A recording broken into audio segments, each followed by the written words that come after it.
Hey, salut! Alors aujourd'hui on se retrouve pour une nouvelle vidéo et de l'information. Pour une fois, c'est la première fois que je fais ça sur ma chaîne. Donc j'espère que ça vous plaira. Et on va parler de la mise à jour 9.20.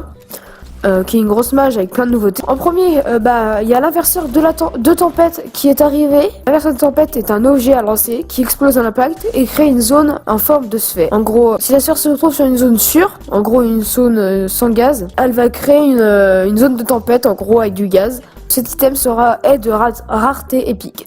J'ai pas eu le temps de la tester encore, mais bon. Cet item se trouve dans les bulletins au sol, dans les coffres, dans les distributeurs automatiques, dans les colis. Ça apparaît à l'unité. Chaque fois que tu balances le truc, ça dure 20 secondes avant de partir, quoi, avant que ça s'arrête. Voilà, moi après je trouve ça pas mal. J'ai pas encore pu la tester parce que c'est une grosse mise à jour.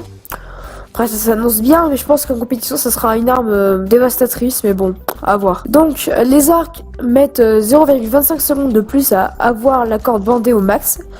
Pour moi je trouve que c'est un bon nerf parce que voilà, enfin c'était un peu rapide et c'était un peu trop cheaté. 0,25 c'est raisonnable quoi. La tourelle, la surchauffe de la tourelle, arrive moins vite. En gros, tu peux tirer un peu plus avant que ça s'échauffe, avant que tu puisses, enfin, tu vois, voilà quoi.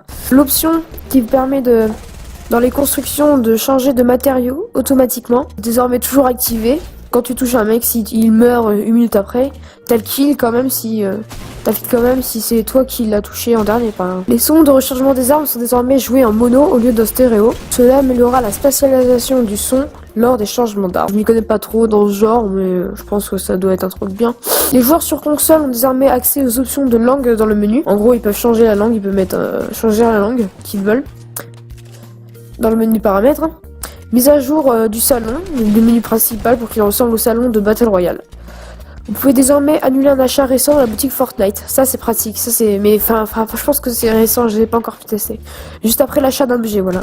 Vous aurez un temps limité pour l'annuler tant que vous restez sur l'écran d'achat. En gros tu cliques sur un objet, tu l'achètes, mais faut pas que tu fasses échappe ou rond, parce que sinon t'es mort. En fait, tu peux pas le rembourser. Annuler un achat, vous ne pourrez plus utiliser la fonction annuler sur le même objet pendant un certain temps. Mais vous pourrez utiliser sur tout d'autres nouveaux achats. Donc, les objets, on peut pas annuler l'achat, voilà quoi. On peut acheter, après c'est pas remboursé.